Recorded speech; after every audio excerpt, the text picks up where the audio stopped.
Hi, everyone, and welcome to tonight's webinar. My name is Anisha Grant. I'm a senior advisor at College Advisor, and I will be your moderator today.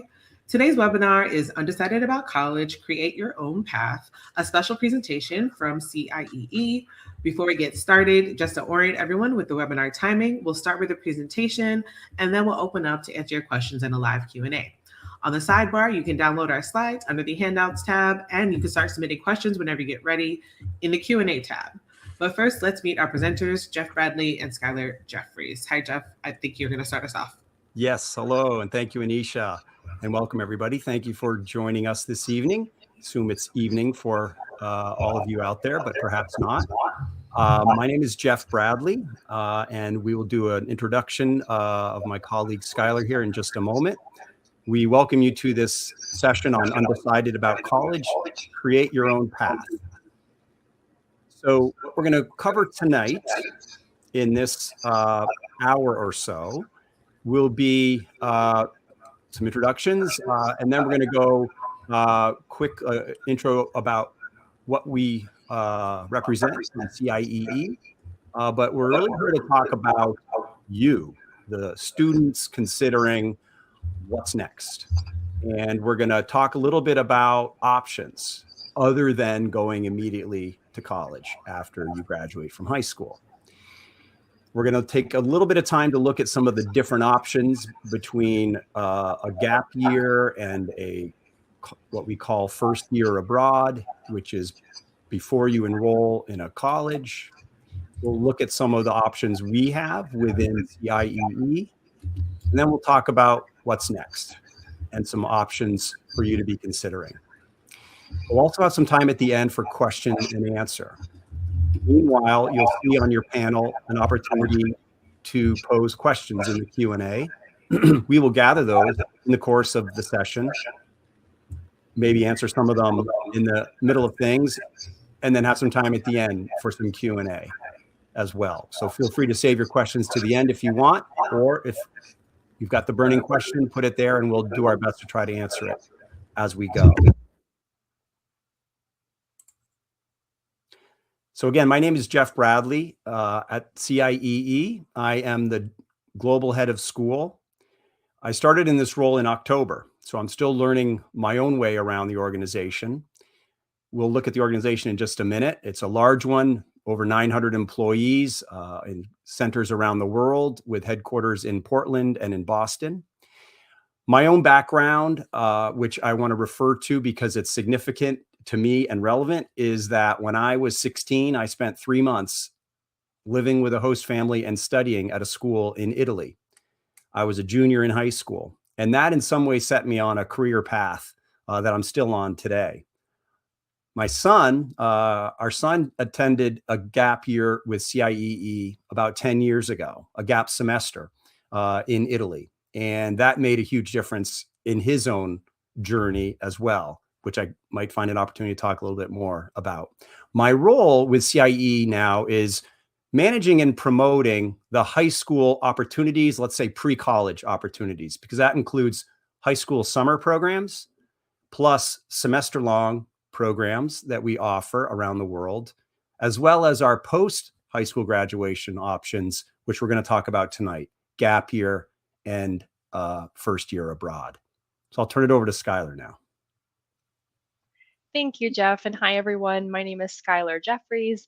I am one of our associate directors on our high school abroad team, so working with students and families who are interested in short-term programs like summer programming all the way through our college first year abroad programs, which you will plan to attend as a high school student going into that first year. So just happy to be here to share a bit more about our post-secondary programming alongside Jeff. I've been with CIEE for a few years now, and my international education journey started about 15 years ago when I was making similar decisions myself in terms of what to do with my life as high school was coming to an end. Whether to choose domestic programming or international programming. I had the opportunity in high school to spend time in Italy as well. Was able to study in countries like the Dominican Republic and China, very different parts of the world that brought me to where I am today in supporting students of all kinds to pursue programming that is meaningful, intentional, that develops your academic goals, your personal goals, and professional goals. So that's a little bit about me. I'm happy to share more as we get into the details, but thank you to everyone for attending. Thanks, Skylar. And the QR code that you'll see here will appear again later. This one may not work, but we know the one at the end of the presentation definitely works and has a correct link. And again, the last slide will give you an opportunity again to reconnect with us if you've got further questions. So as you've heard, Skylar and I manage a lot of the operations within the high school and pre-college programs. There are others within our organization that you would be able to follow up with too, with some more specific, concrete, particular questions if we can't answer them tonight. So what we're going to do to help us prepare ourselves a little bit for this session is launch a poll so that all of you out there listening, participating, can let us know what your situation is right now. And this is for students to complete the poll indicating one answer. And you might have some overlap, but we'd ask you to just pick which phrase most accurately captures your current situation. Anisha, you're able to show that to everybody? Sorry, the poll is live. Sorry, waiting for some responses to come in. Okay, great. And as we're waiting, I'm just going to give a little bit more about CIEE. So CIEE was founded in 1947 in the wake of World War II, when we had experienced as a world two major wars that convulsed the planet. In 1947, CIEE was founded and was a nonprofit, as it is today, with a mission. And you can summarize it briefly by saying the mission is to prevent World War III. The way we do that is we build bridges. We get more Americans at young ages, high school, college, to go and live abroad, to study abroad, to learn, to make part of their formation toward adulthood in another culture, maybe in another language. Through that increase in international understanding, we think we're setting up ourselves as a planet for success.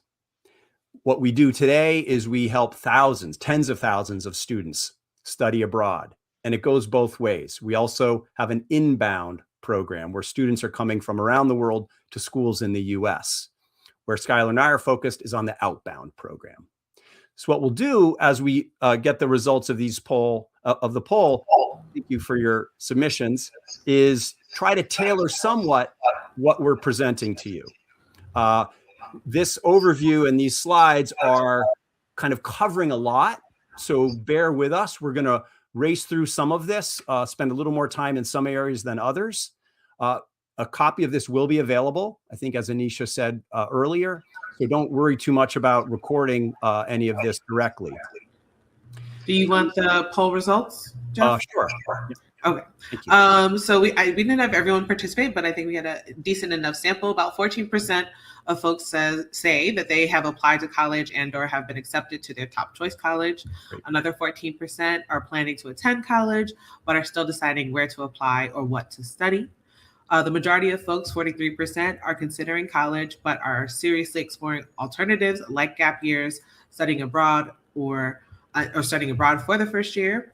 No folks said yes to D, but then we had 29% of folks say that they are still in the early stages and broadly exploring post-graduation options. So great. All right, Anisha, thank you so much. Of course, you're welcome. That does help us. And 0 for number 4, which is good. I mean, I think we are really talking about ultimately about college preparation. But I think what Skylar and I would both agree is we're also talking about life preparation. So actually, let me not skip over that too quickly, because at this moment in time, Skylar and I have both been through that, and I've been through it with my own children, and I've been through it literally with hundreds of people because I've been ahead of school, and worked with a lot of seniors and even postgraduate students who are attending the school where I was the head.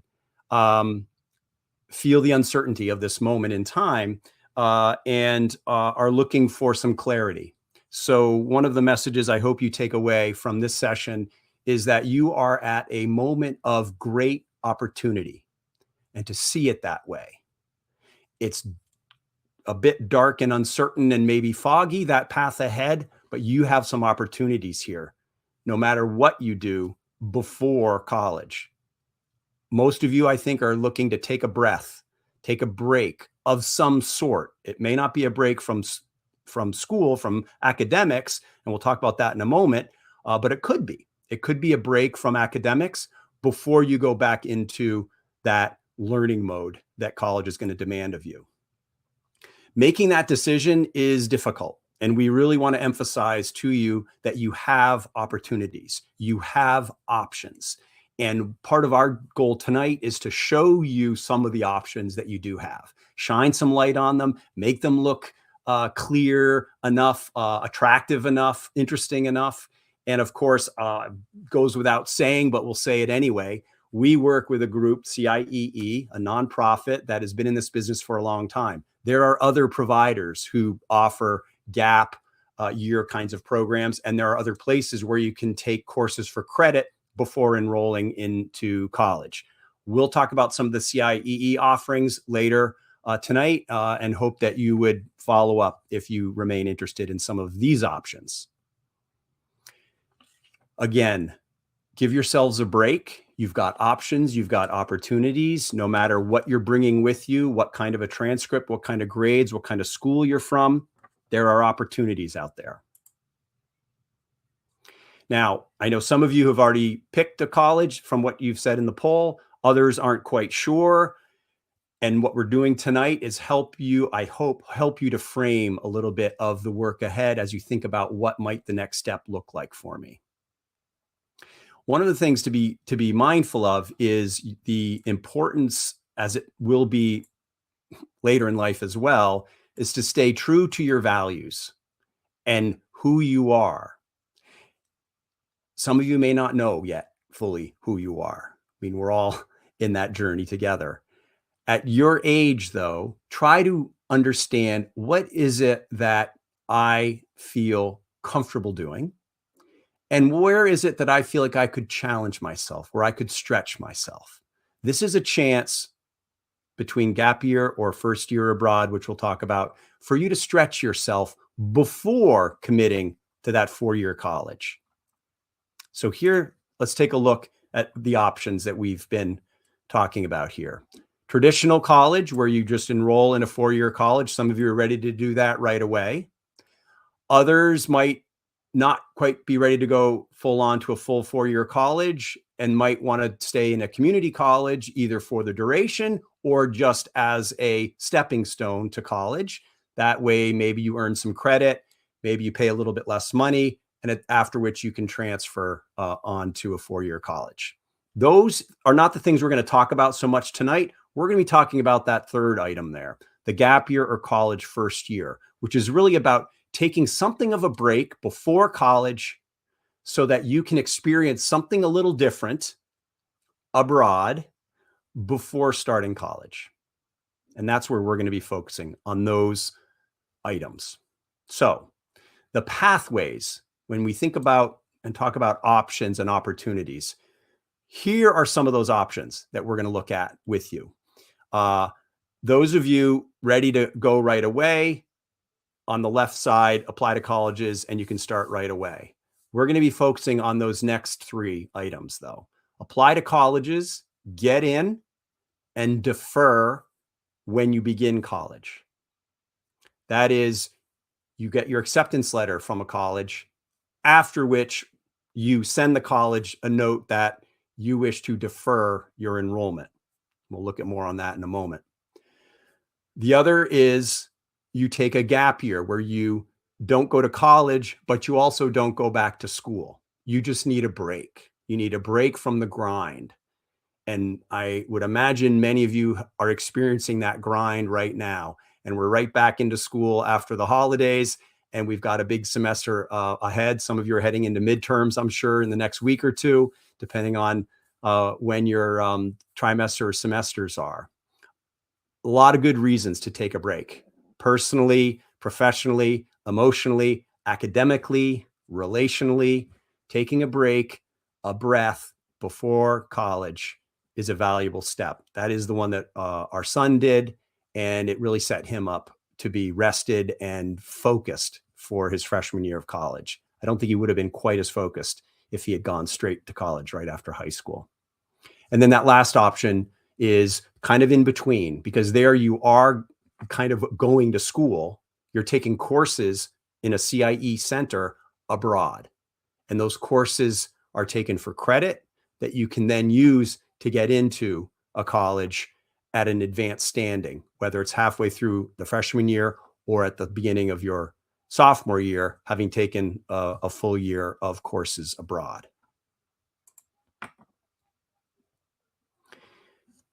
Now you can talk to, and you should talk to your guidance office about all of this, your college guidance and your school, assuming that you've got some help and a listening ear there.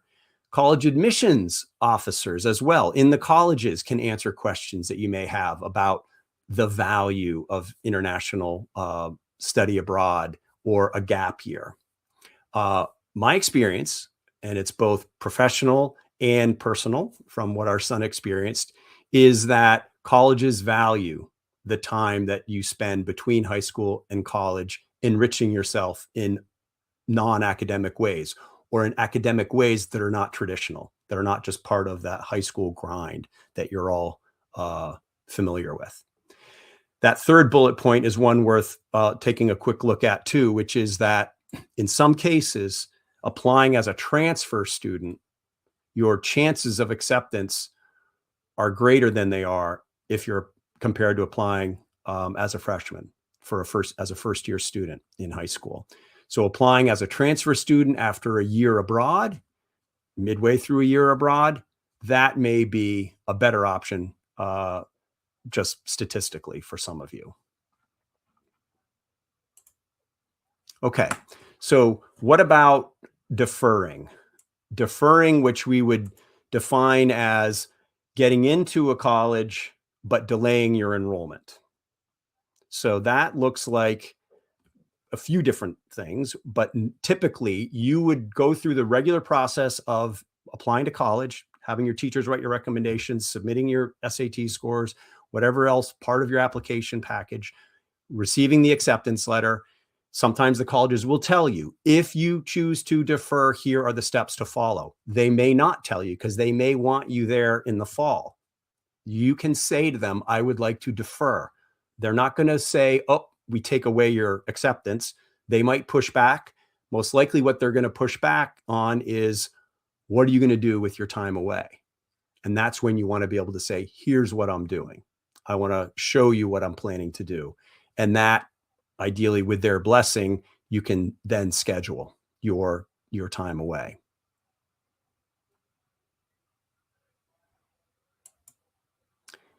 And guess what? Many colleges not only allow you to do it, they encourage you to do it. And we picked 3 from different parts geographically and competitive wise, and what they say about taking time off after high school and before college. And if you talk with people who work in colleges, they will tell you that they struggle a lot in colleges managing students who probably weren't quite ready for college yet.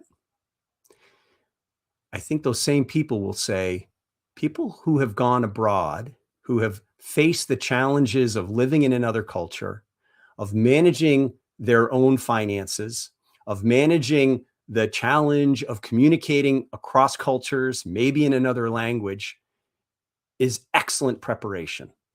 for the challenges of going to college, living away from home, living with different people, dealing with different expectations, and really immersing yourself in another culture. Study abroad is a great preparation for that.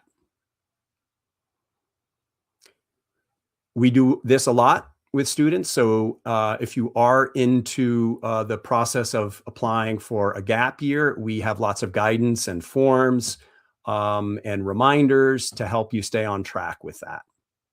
And some colleges will expect periodic updates and a full report. Others may not be as concerned to hear from you about what you're doing with that time away. But you should be ready to explain to them what you're doing and why you're doing it. Some questions that you need to be asking yourself have to do with costs. How are you going to pay, not just for college, but for gap year? And what we can tell you now is that our gap semester programs tend to be around $18,000 to $20,000 per semester. Same with college first year. So comparable to a lower priced college for one semester, $18,000 to $20,000. And we would encourage you always to keep your college guidance office well informed about what you're doing. And I know, because I know some of these people, that they don't always encourage students to do this. And I also know, and there could be some parents listening in on this tonight too, that parents don't always want a student, their child, to delay college. Why not start? The fear may be that, well, you'll lose interest in going to college, or the fear may be that you won't be as strong a candidate if you apply when you're not in a traditional school. I don't think those fears are well-founded. I know a lot of guidance counselors are very challenged with the time and the workload, and that a student who does something a little unusual like this might pose extra challenge.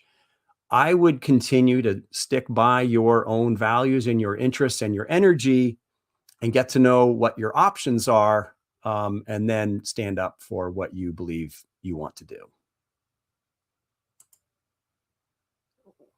So we're going to look at the two options that we are focused on this evening that are CIEE offerings. We're going to talk first about gap year programs, and then we're going to talk about college first year abroad. Now, the gap year programs are many years old. We've got our son did 10 years ago or so did the program in Italy, whereas college first year is more recent. That's only a couple of years old, and we'll show you in just a moment some of the colleges that we're working with to develop this and to make sure that our students will have destinations to go. Not just these colleges, but other colleges they can go to. But we certainly know from these colleges that there's an interest in having students come in and be part of arriving as sophomores, for example, with a year abroad already under their belt. I've mentioned a lot of this already. The value that colleges put on this, the delay shouldn't be seen as a delay. It should be seen as you adding another learning experience to what you're bringing to your college classrooms, dorms, and conversations and relationships there. Research shows that a gap year gives students maturity and focus that translates into college success. On average, students have a higher college GPA than would have been predicted based on their high school academic credentials. And that from Middlebury College in Vermont. So before we look at our gap year programs, we'll look at where we have programs. Both gap and college year abroad are in these various locations. Some are just gap, some are just college first year. And these are all locations where we have a center, we have staff. We have relationships with the local health authorities. We have relationships with host families. And most of our programs have a host family component where students would be living with a family away from their other family. And as any alum of our program would tell you, it's like, now I have another family.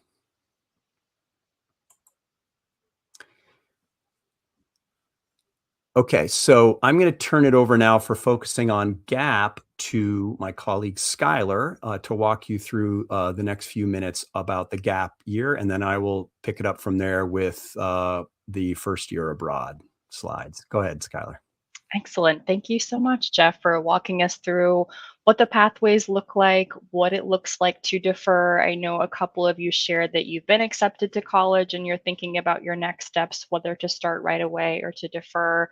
Or maybe you are a sophomore and junior thinking ahead to what your pathway might look like, whether it's the traditional application process, or maybe you'd like to take a year off to do something different, such as the GAP programs we're looking at, and you can apply to college during one of those experiences. So, just finishing up on our map here of our GAP locations, you can see all around the world where we have our GAP centers. We have even more cities. We have centers, study centers in about 40 different cities around the world for college programs and our high school summer programs. But these 16 cities are the ones that will offer GAP options. And there are three different kinds that we'll look at in just a second.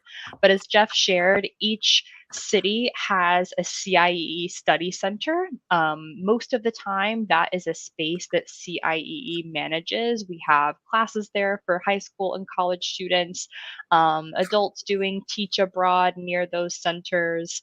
We have high school summer, high school semester.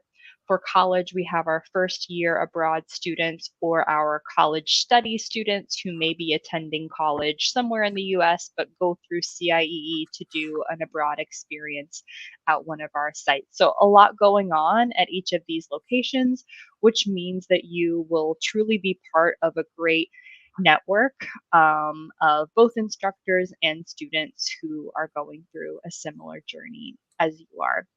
So I'm going to go to looking at the three different choices you have if you were to enroll in a GAP program with CIEE.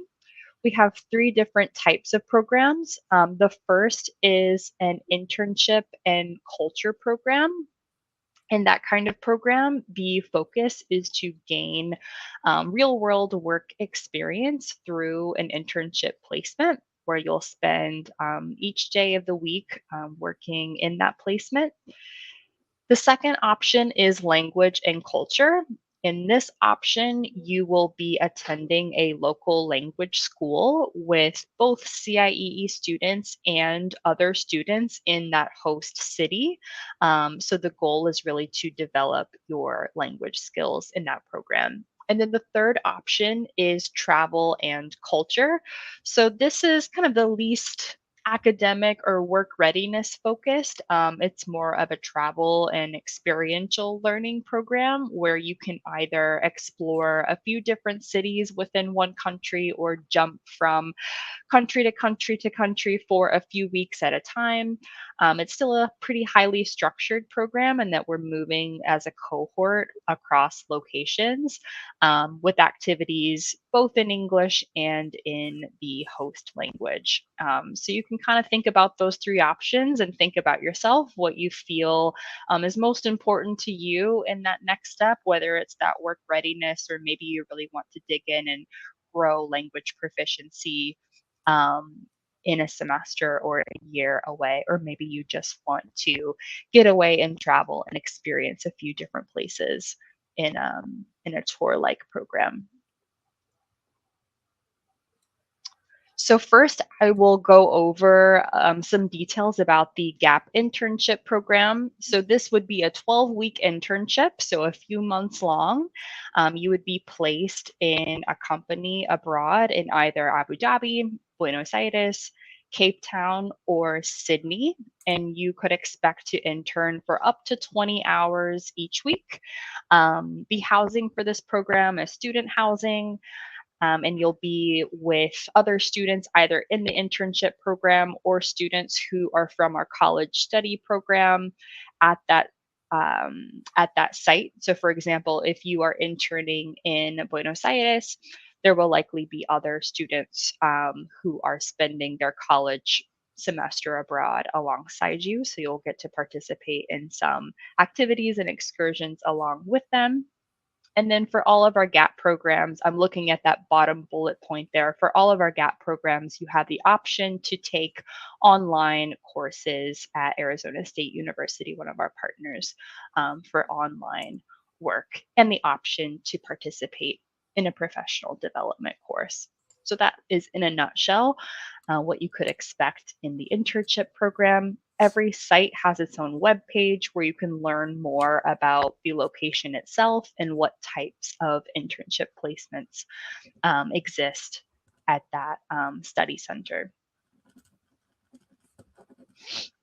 The next option would be the language and culture program. So in this program, you're spending roughly the same amount of time, 12 weeks. That length of time does not warrant a visa, which makes it a very flexible option. If you did want to spend a full year abroad, we would need to work with you on the visa process, or perhaps doing one location the fall semester, for example, a different location in the spring semester, so that we could avoid the visa requirement if you choose to go that route to simplify your process. But back to the language program. In this program, really your focus is being immersed in the local language, the local culture. You're spending 15 hours a week in college level language classes at a local language school. So again, you may be alongside other CIE students and local adults and students who are also attending that language center. So it's a way to really meet people from all over the world who are learning this language and growing with you. And your placement, of course, would be based on your proficiency level. So beginners are completely welcome, or maybe you're finishing high school Spanish, finishing AP, for example, your senior year, and you're looking to take your skills even further. We will make sure that the placement is appropriate for you. This program involves staying with a local homestay, so we have a great host family network in most of our study center locations, and that homestay element is extremely important for developing those language skills and cross-cultural communication skills. So that is a great component of this program too. And lastly, the third option with CIEE for GAP is the travel and culture program. So again, same length of time in order not to require a visa for a longer stay, about 3 months. You can choose from a few different programs to explore 3 different European cities. You can compare their histories, their languages, their cultures, and lifestyles. We had this option in France, so 3 different cities across France, 3 different cities across Italy, Spain as well. Or if you'd like to explore a few different countries in your program, you could choose the option that goes from Madrid to Rome to Paris. You'd be spending about 3 to 4 weeks in each city with your cohort. Along the program, you would be participating in different lectures and cultural activities, some excursions that might pop away from one of those major cities into a nearby smaller town. So you get to see a bit of variety in that host country. And then there is mixed housing. So in at least 2 of the locations, you would likely be with a host family, perhaps with another CIE student. And then also one of the cities would likely be in a hotel or dorm. So a bit of a mix.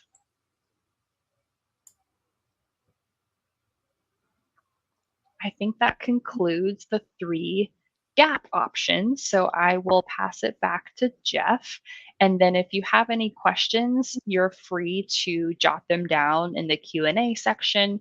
Feel free to go ahead and write them out so you don't forget. And then we'll hope to get to as many as we can. Or if we don't know the answer, we'll direct you to next steps to make sure that we can support you. Thank you, Skylar. Okay. So college first year abroad, as I said, is a relatively new innovation for CIEE.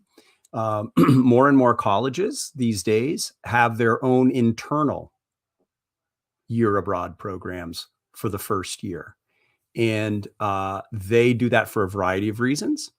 One of them, though, is students who do a year abroad tend to do better once they land on campus as second-year students because of those things I talked about, the preparation that it affords a young person, perhaps living away from home for a significant period of time for the first time and far enough away from home that they can't just go home on weekends. So there are some reasons that colleges have started to do this, and it became evident to us with the infrastructure that we have at CIEE that we could do the same thing. But we're not going to do this alone. Let's partner. Let's find colleges that may not run their own first-year abroad programs, and we can kind of run it for them. So we do that, but our students don't necessarily go to one of those colleges. And we'll actually look at where some of our students from this past year are attending college this year. So again, a variety of sites around locations around the world where we have centers that can manage this and provide the infrastructure for the coursework that students take on their first year abroad. And I say first year abroad, and we call it first year abroad, but for some, it's just a semester. And some would do 2 semesters, but for simplicity's sake, we call it first year abroad.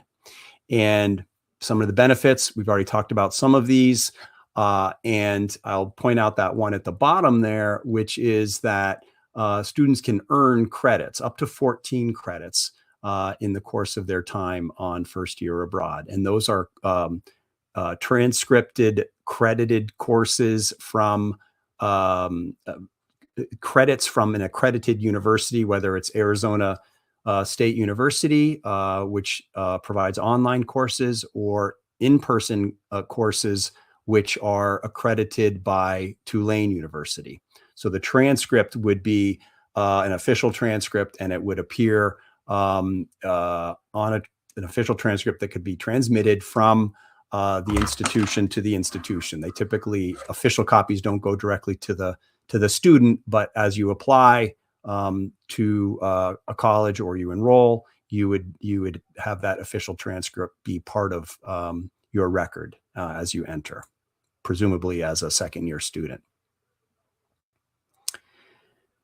And again, this is different from GAP, right? We're talking about, I want to stay in school, I want to earn credits, but I don't want to go to college where I'm eventually going to go to college. I would like to delay that time, but not delay taking coursework that allows me to graduate, say, 4 years from when I left high school.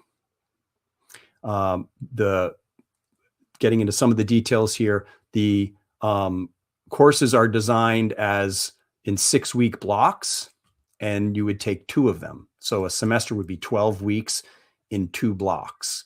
And if you go to our website, you can see some of those details at some of the particular sites that you might be curious about. And that will show you more of the specifics of the courses and the length and the timing of those opportunities within the first year abroad experience.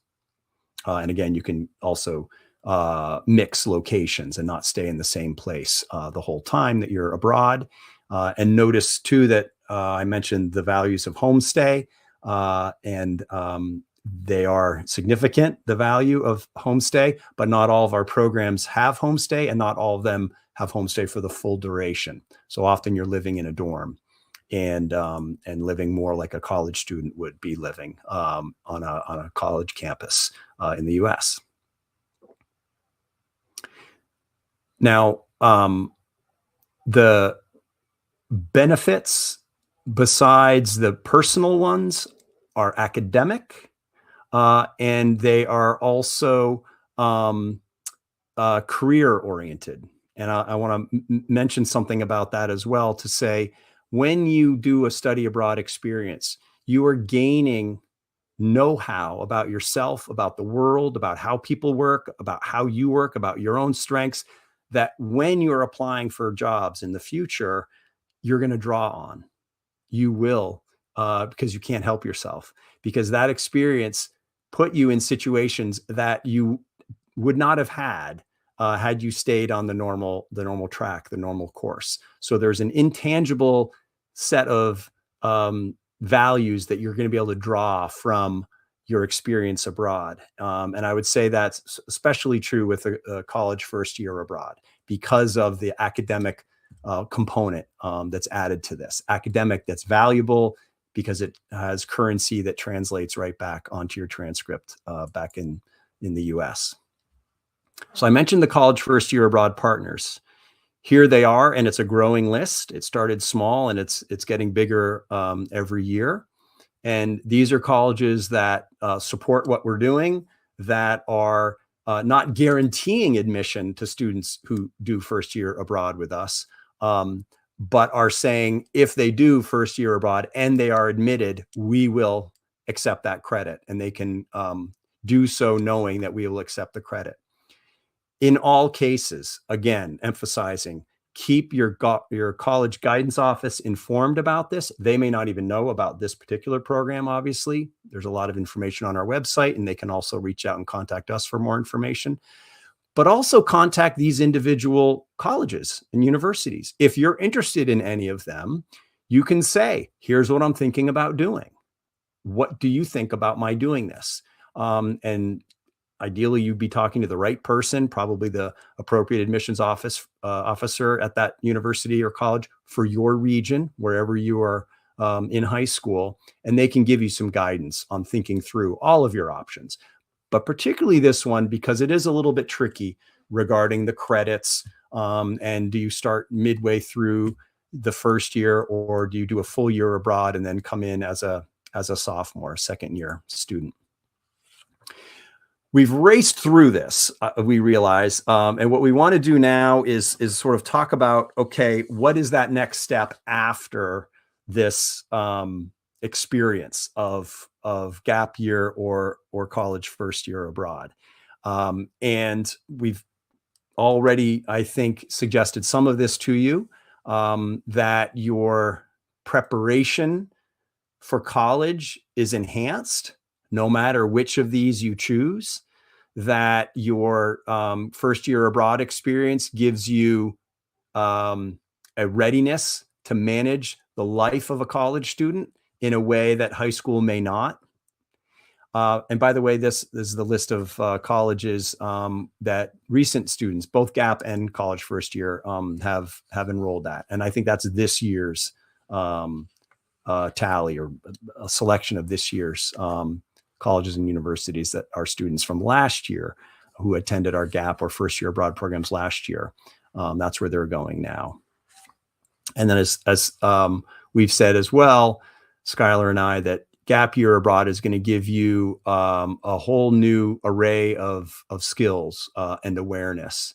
And I can tell you that, again, from personal experience, our son did a gap year that involved a little bit of academic study and a little bit of an internship, where he had to get up and work and go to the office with a jacket and tie every morning and learn how to manage a budget and manage on his own, far from home. And that gave us confidence when he went to college that he would be getting more out of it, which he did.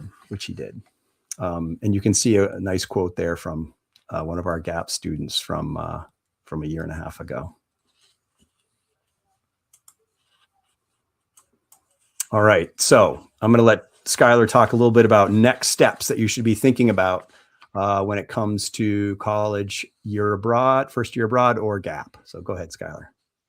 Yeah, so these deadlines that you see are relevant if you were looking to start a program this fall or this spring. Program applications typically open about 18 months before they begin. So if you are currently a junior, for example, it's the start of your spring semester junior year. Our applications for fall 2027 would be available now, but these deadlines reflect if you're a current senior and thinking about your next steps. This is what the fall and spring deadlines look like. We usually have an early deadline that comes with tuition discounts as well. So it's great to benefit from that if you know that this is something that you want to do, and then a final deadline. So for fall programs, our final college first year abroad deadline would be June 1st. The GAP deadline would be July 1st. And then for spring, that final deadline is November 1st for both programs. So the spring program could be perhaps you have a commitment to maybe be working this fall or supporting your family this fall, whatever your responsibilities are, and you're looking to have this experience in the spring. That's also an option, and what a lot of our spring cohort members are involved in before they join us.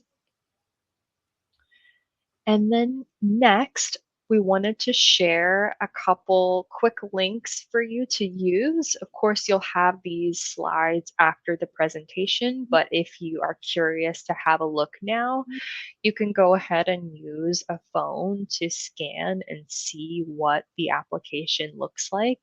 Or if you'd like to schedule a call with someone in your area that's a part of my and Jeff's team, you can do that through that second QR code. With the application, we have 2 steps that you complete in order to open a program application. The first step is to create an account with your information. And then once your account, your CIE account is created, you then open program specific applications. So that means that I could open one account for Skylar Jeffries, and then I can open up a GAP application and a college first year abroad application. Or maybe I also want to open a summer application. There's so many programs to choose from, but you can do them all from the same account, and we can always cancel or switch if you change your mind. And then that schedule a call function, that would be with our high school team, and they support students with all programs. So from our summer programs to high school semester, all the way up to post-secondary programs, GAP and first year abroad.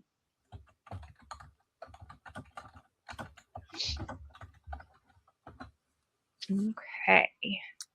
Great.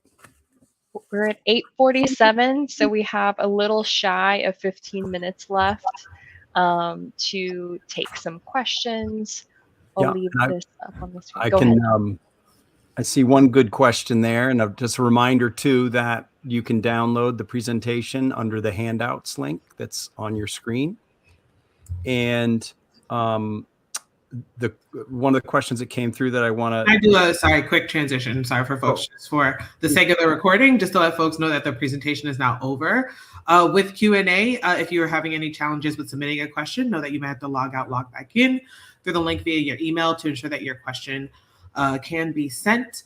But otherwise, I will hand it over to you, Jeff, to start with the questions. Thank you. Okay, no, thanks for clarifying. So yeah, one question came in about the student who starts as a sophomore, having done a year, college first year abroad, comes on to campus as a sophomore, misses out on those experiences that mark what first year at college is like: the freshman dorm experience, the freshman onboarding orientation experience, and the bonding that happens in the course of that freshman year. That's true. But what's also true is that instead of that set of friends, instead of that set of emotional experiences that feel foundational and relevant and are, a whole new set of opportunities and relationships and intense experiences happen when you study abroad.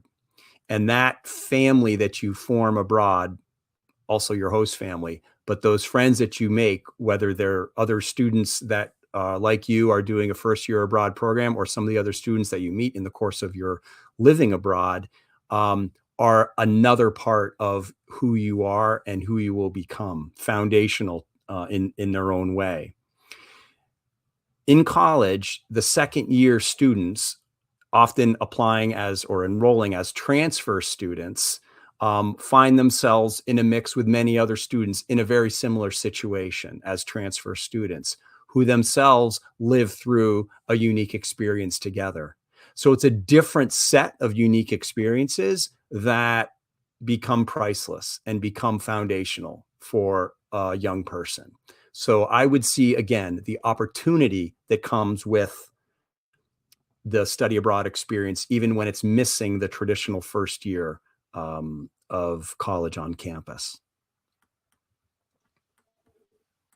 Thank you, Jeff. I can take the second question. I also wanted to speak briefly from my own experience, and of course, this is just my experience and can't speak for all college students. But when I think back on the closest relationships that I developed and really the foundational relationships that kind of shaped me and my circle and my next steps, I think back to my international experiences when I was able to study abroad in college, because those are the experiences where I was really doing something that kind of made me nervous and I felt less confident. When you're abroad, kind of on your own, quote unquote, you really have to lean on each other, your friends, your network. And I think it's so foundational for young people, whether that's the first year of college or the third year, to have that experience where they can build that foundation.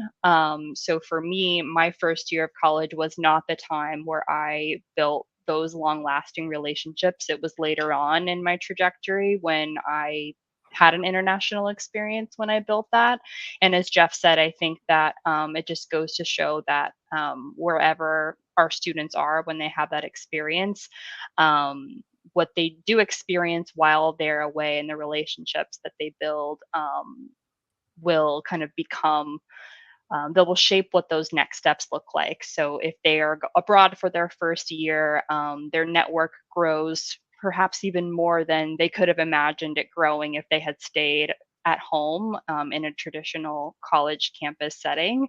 And then that network will kind of shape what they want to do next, the kinds of coursework they want to take, maybe their career path, or maybe where they hope to work in the future. So the experience that they have abroad can shape in so many ways that perhaps staying home might not afford for them. But of course, they have to choose the best timing for them. It might not always be the first year, but we have that option in case they're interested in it.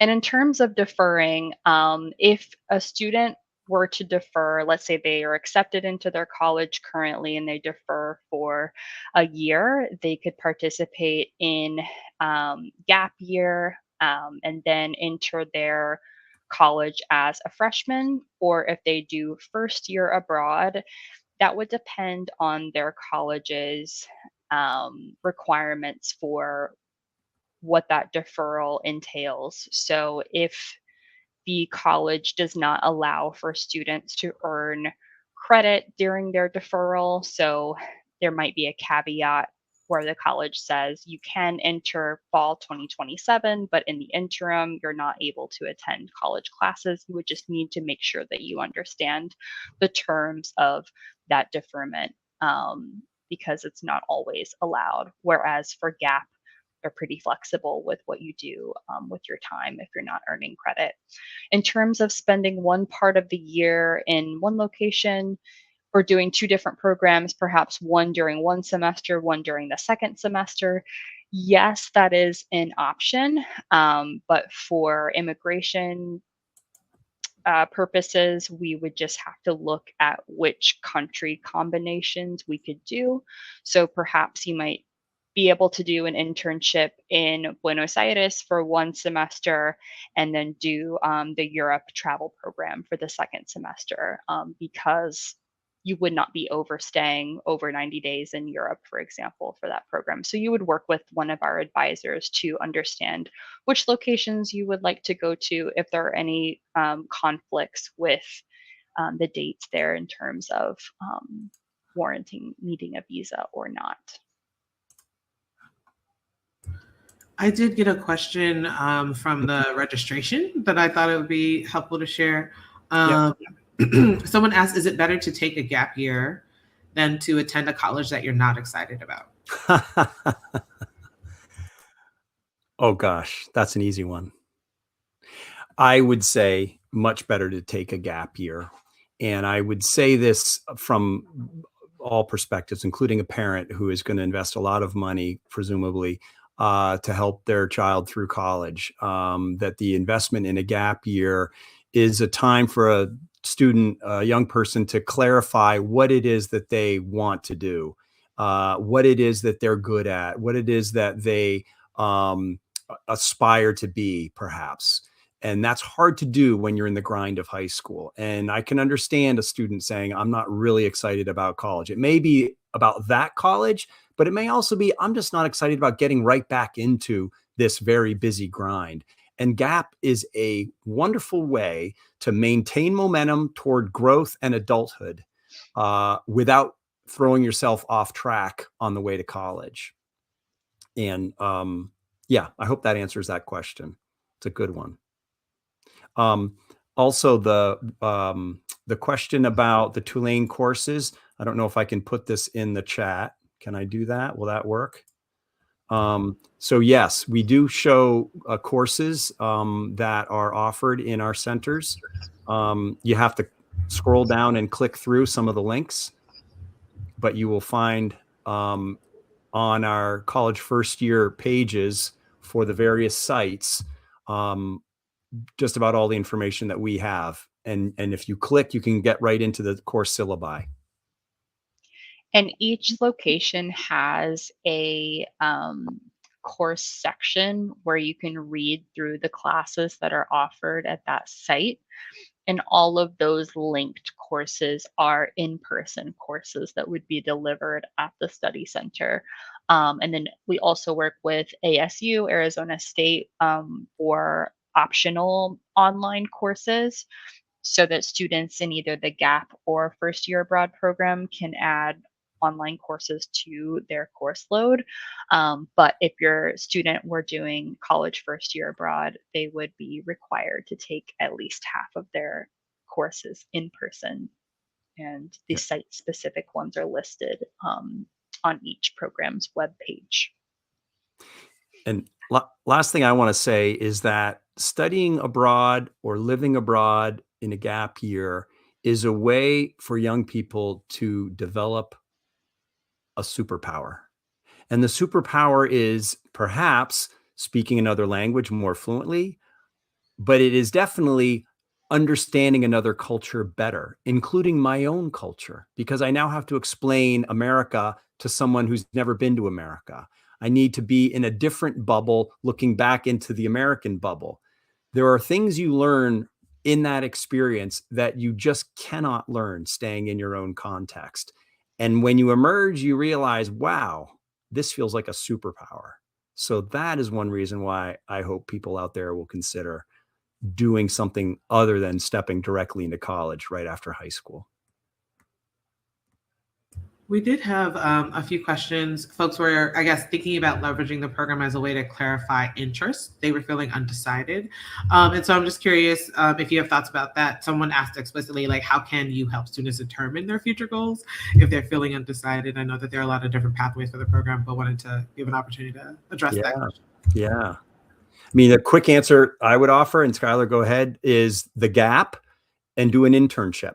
Get out into the working world, which is sort of the working world, through an internship and see what it's like. What do you want to do that will bring value that you can offer to others?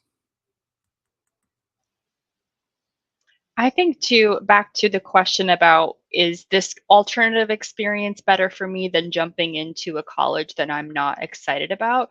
I think that's similar to the question of maybe not understanding what your personal or professional goals are yet. And that's completely normal. Most freshmen and sophomores in college, or juniors even, are not sure either.